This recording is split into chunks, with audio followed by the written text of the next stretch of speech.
Hello there, and welcome to an Ignite Press book launch livecast. Today's going to be a treat. Quite honestly, the author that is joining us, Beverly Bernstein Joie, is a joy to spend time with, and she's got some really great information to be sharing, particularly for those people who are going to be aging solo. And we're going to talk about that and her new book. Now, here at Ignite Press, we specialize in helping people bring their messages to the world, and particularly working with those people who have a book in mind that they know can really improve people's lives while improving their own business and lifestyle. So if you're interested in that, and if you've got a book, just reach out to us at ignitepress.us. That is ignitepress.us.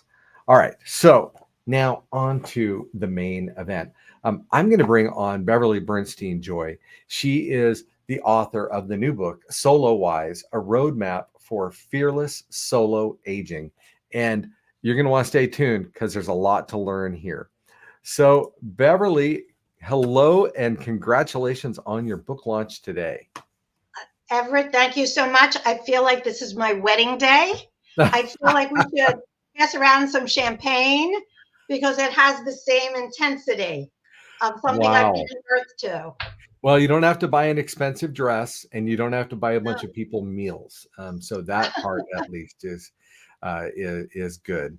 And the interesting part is, you said "I do" many months ago when you decide, when you decided to do this book, right? And Everett, I have to say that you have been awesome to work with. I have completely, and you're such a true professional, and I so appreciate you and your staff. Thank you, and I'm glad you called out my staff because I would be nothing without the team that we have here. Wouldn't be anything without them. So yeah. Well, let's talk about your book. And actually, first, before we dive into your book, tell us about you. Give us a little bit about your background, and particularly as it relates to solo aging. Certainly. Well, professionally, I've spent my life starting in 2000 being an aging life care professional. And I started a company in my basement with my partner, Dolores McGeed, in 2000 with a vision to help people, all seniors who are going through life transition events in which their status has been altered. And families hired us, continue to hire Complete Care Strategies to provide services and answers and solutions to what is concerning them about their loved ones' change of status. Before that, I spent time being a psychotherapist and had a career in that arena. And then I started working with an assisted care facility, which led me to want to start my own company so that I could design a vision of how to help people. And that's what I did for 23 years. And then, what can I say? It was time to take an inner dive. It was time to review where I was in life because I couldn't continue providing this business forever. I couldn't keep doing it. So my partner and I decided to sell our company to a woman who was working for us, who we thought was fantastic. And we were very, very, very lucky to do that. And so we sold the company in January of 2023. And it was at that time that I had to figure out who I'm going to be, how I'm going to be with the loss of this baby that I gave birth to, and wondering if I would disappear, wondering what was going to be of me. And then I started looking at the demographics of solo-agers, people who are aging alone without a safety net. And I thought of my own life as an only child with very limited family. And let me say, between you and me, I'm the mother of boys which is very different than being the mother of girl. And it's kind of they really do love you. They do anything for you. They just don't have a whole lot of time. So Well, and we're not always the most thoughtful, and we're not always the most intentional. You call us, we'll be there. We'll be there to help. agreed. But we won't call you to say, "Hey, do you need help with that?" We're kind of bad about that. The phone does not ring. Speaking of this son, anyway. Yeah, you're not alone. There's other responsibilities. You got a business, you got a family, you got a wife. There's time for mothers, a whole other thing. So I really identified with solo agers. I'm always looking for family with my friends, and luckily I have great friends. But the truth is that aside from my husband, and I'm in a second marriage, so his family obviously is dedicated to him. And I feel that aloneness. I identify with people who are solo agers. And as a aging life care manager, I have seen what happens when people are alone. And those calls haunt me. And I realize that there's things I know. I know stuff. That's why I decided to write this book. It came out of my entire past, both professionally and personally. And I guess you could say it's my legacy. It's what I wanted to go out with, so to speak. I wanted my whole life's work to be recorded and to try to help people avoid unnecessary suffering. Well, I think it's a very worthy cause, and I'm super glad that you have chosen to make this, your mission to help people in this role, because yes, you just talk about the demographic, right? We know that people are living longer, and that means more years living solo, right? Living with limited or no support, and medicine is keeping us alive longer, and it is an interesting challenge. 60. It's really interesting because there's 26 million people who are solo agers. That means anybody over 50. A third of all of them are solo agers, and it's only going to increase because life has changed from previous generations. And Yeah, birth rates are lower. People now are having fewer children, so I can see, yeah, this demographic is only going to increase. Absolutely. Yes, because when people spend their life, their significant other is their phone, and they're not socializing. I mean, there's a lot of data about that as well. People are not thinking about getting married. They've lost a lot of their social skills. There's a real concern about people in their 20s moving forward. And I don't think I'll be here to see what happens, but I'm not real positive about that.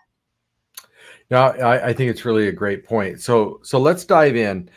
So we have in fact, let me make sure to do this part here, which I did not do, to let everyone know that SoloWise is available right now on Amazon. It is available on paperback and Kindle. And today, running a special launch price of only 99 cents for the Kindle. So if you want to pick up the Kindle version, you can do that. And while you're doing this, I want you to have in mind, this is a terrific book that is a gift for anybody that is aging solo or is aging with limited support. And quite frankly, I'll be honest with you, I think it's a great resource for anyone 50 and over, or anyone who's younger than 50 who's thinking about what life will be like after 50. Right. So a fantastic gift because it's full of some great information, which we're going to get into. So tell us, what are some of the unique challenges that people face when they are aging solo or with limited support? Well, I think sometimes it's best to give you a description of a real client that we've been working with and are still working with till next week. A woman who was 75 wrote a book.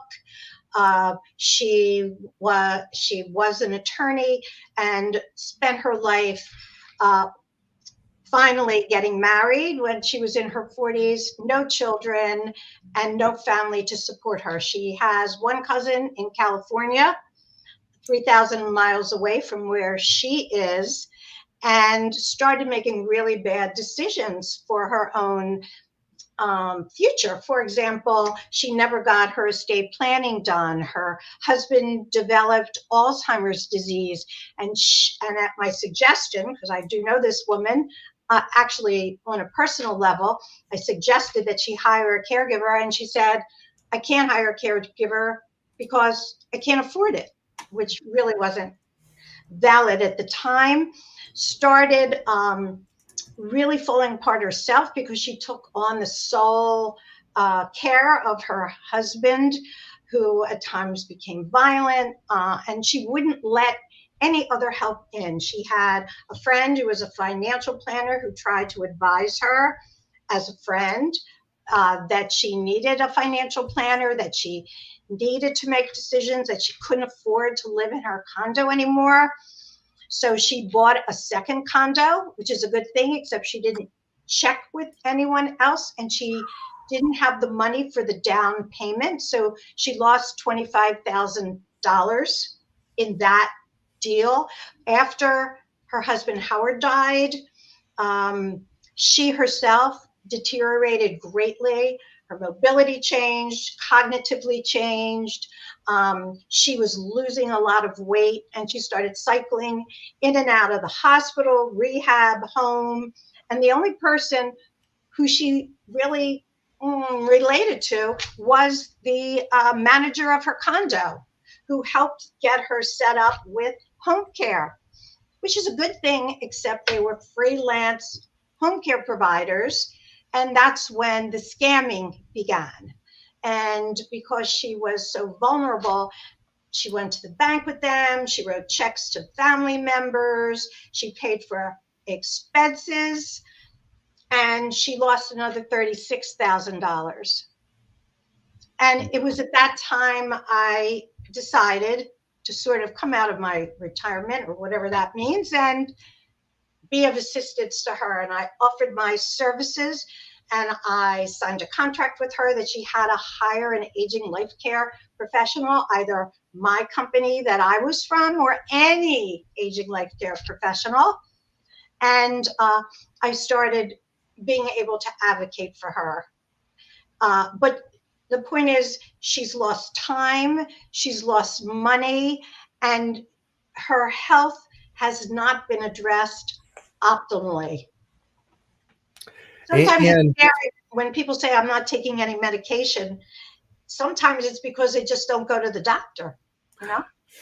Well, and without your intervention, this would have been just a downward spiral, right? Of both her health It and was finance. anyway. It was anyway, until she finally let me in, and I became her power of attorney and moved her closer to where I am. And it does have a happy ending, though. Do you want to share that now? It'll take a second. So next week, she's moving to California. Hey. Because I found her cousin who lives there, not far from you. I found her cousin. I went to California. I met with her cousin. I went to see a community, a continuing care retirement community in the area, which is fabulous. And her cousin loves her and wants her there. So we have a happy ending. We have a happy ending next week.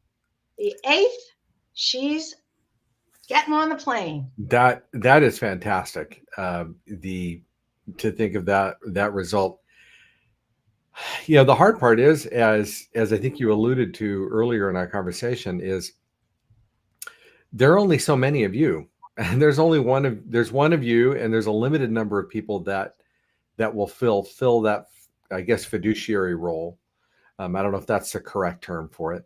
Not Um, sort of, but not Not exactly. technically, okay, but who will fulfill that role of really looking out for someone and doing it in a trustworthy way, right? Because there are lots of people that say, "Oh, I'll help that person," and then they just turn and scam, I suppose, that person. Well, I'm a professional, just as you are. I'm part of a professional association with an ethical platform and with a multidisciplinary team of nurses, social workers, occupational therapists. I have a master's degree in counseling psychology, and I'm also certified as an aging life care advanced professional. So there's a lot of stuff we know, and there's a lot of stuff we don't do. And what we don't do, we refer to appropriate people that our clients can interview and decide whether or not they want to work with them. But the important thing is we know a lot of things about how to manage people's needs and who to go to, who to talk to, and when to do it. The biggest challenge is getting people to take action. And there are about 2,000 of us throughout the entire United States that belong to the Aging Life Care Association. And that's where people can find us. So it's not just us, that's for sure. Um, so there is help, but people don't know what they don't know. They don't know that they need this. And when you have a lot of friends, when you know people who know people who know things, that is a critical issue as we age, as well as loneliness. Because according to the Surgeon General, Dr. Murthy, that is the biggest risk to people who are aging is loneliness. In fact, there's studies that show that people who are aging in that matter will have a 60% higher risk of early death because Wow. of loneliness. Wow. And be more susceptible to scams and other Yeah, challenges, right? definitely. It seems to go together, right? Especially when someone has dementia. Oh, And our client does have cognitive challenges. Barbara, who I mentioned. yeah. Now, in your book, Solo Wise, you talk about 5 pillars. Mhm. And would you briefly walk us through those pillars? Of course, of course. Um, so I call this my infrastructure. So my book's divided into two parts, and one is the infrastructure, the thing that holds it, the stick up that holds it all together, the vessel. And then I also talk about lifestyle and mind body strategies to be well, because we're interested in longevity as well. So the beginning part is the legal. So with Barbara, we had to finally get her an estate planner because she wouldn't hire one herself. And we did find one at a very reasonable price. So we took care of her power of attorney and her, her will, um, all those pieces that make up an estate plan that are critical. Financial foresight. How do you plan about the money is to understand how much you have, where it's invested, and how to utilize it as effectively as possible. And that's something an aging life care manager can help you with because we know how much things cost and we know the places that are in your area. So if you don't have a lot of money, your planning is even more critical because you don't have money to waste. You want to use resources effectively. And if you don't know how to do that, you need a financial planner who has a holistic perspective, as well as a care manager who knows about all the places and all the means of addressing your needs. And then we have care decisions, where to live. For me, where I am right now, I'm on the fourth floor of my house and I have lots of steps. And I know that I have to make a decision in the next few years because my home cannot be made accessible. So that's something that's very dear to our heart because there's no place like home. And on the other hand, um, it's a hard decision-making process, and it is a process. So in my book, I discuss all the different ways to think about it and all the different options that are available. And then we have emotional readiness. And I talk about the demon cousins a lot. The demon cousins, those guys accompany many solo-agers through life. And they were presented to me by a solo-ager who happens to be a personal friend. And when I say to Sally, Sally, why don't you take action? Why, your husband's 10 years older than you. You're 76, so he's 86. What are you going to do? Why haven't you called a financial planner? Have you met with your estate planner? What's going on? And she said to me, it's because of the demon cousins. Who are they? Yeah, I what said, are demon cousins? they're anxiety and fear. That's who they are. Okay. She said, the demon cousins are with me all the time. So the demon cousins are with all of us when we start a new company, when we write a book, when we move, when we get married, when there's a real change in our life. All of those reasons denote the demon cousins. However, we've gotten through the demon cousins before because it hasn't stopped us. So I say to people, put those demon cousins to your side and not in front of your face, and take incremental steps. And that's a great book by Laura Castleman, by the way, about taking these baby steps, because that's what creates momentum. If you make one phone call in a day, that can change your whole inner life, because it's so empowering to create momentum.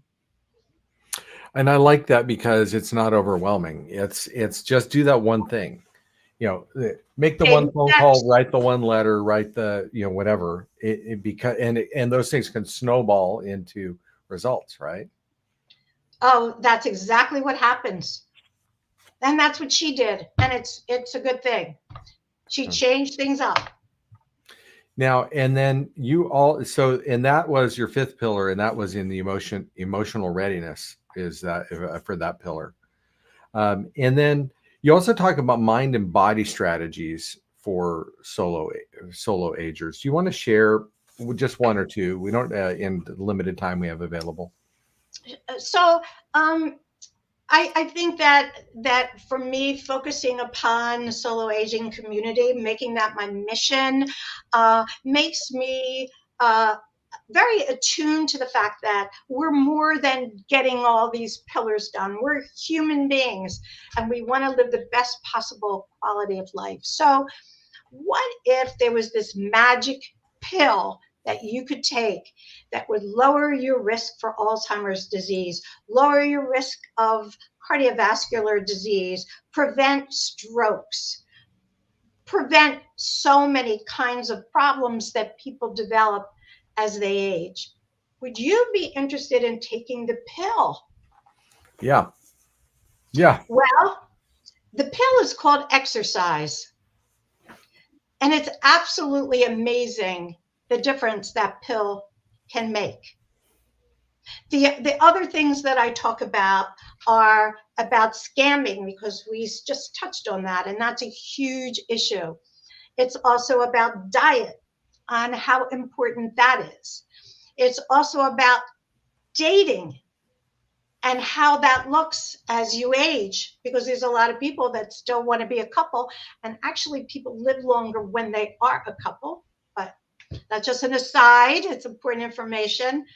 I also talk about STDs, sexually transmitted diseases, because solo-agers, if you're dating, it doesn't matter what age you are, it's something to be aware of.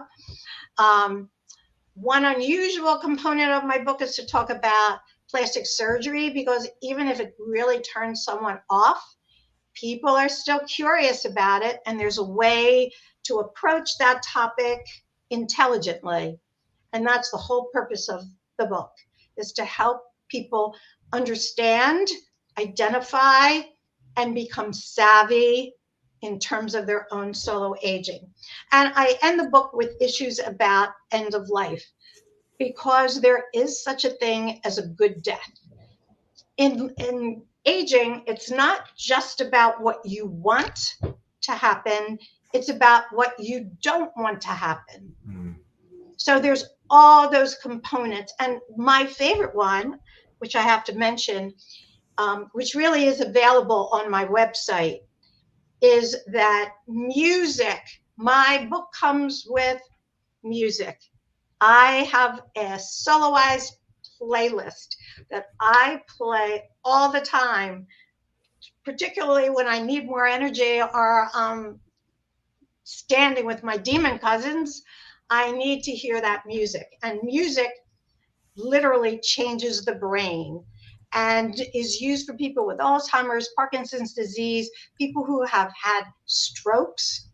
And if you sing along, I mean, you're secreting these important hormones like oxytocin and dopamine. Just sing along, and you also feel less alone. So music is a really important component for me, having written Solo-Wise, a roadmap for fearless solo aging. That is terrific, Beverly. Thank you.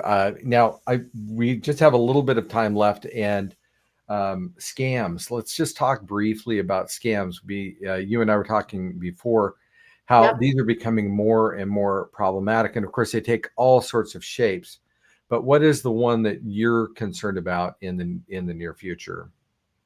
Well, the fact that there's a grandparent scam right now that has cost people $3.6 billion, where people call and say, "This is your grandson. I'm in big trouble." There's some scams take many forms, but what I'm really worried about is the younger generation, people in their 20s who are living their life online, who are not socializing with other people, who have lost their interest in marriage, having children, or even having sex, because that's the way they're spending their time, in a virtual reality.